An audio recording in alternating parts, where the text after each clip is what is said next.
चलिए गाइज पहुंचने वाले हैं।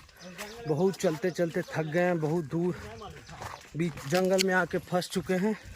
देख रहे हैं गाइज, मोबाइल भी मेरा कहीं कहीं हो पा रहा है। देखिए जा रहा है रास्ता बताने वाला, दूर दूर तक कोई नहीं आपको मिलेगा यहाँ पे। ये सिर्फ सीक्रेट झरना है, मतलब सीक्रेट वाटरफॉल है। हम लोग जाते हैं हम हमेशा यहाँ, कोई कॉस्ट नहीं है, सेम आनंद लीजिए।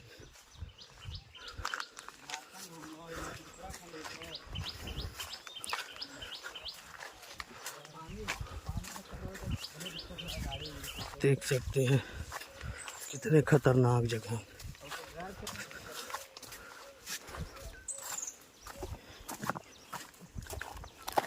बच बच के चलना पड़ेगा यहाँ। एनाकोंडा री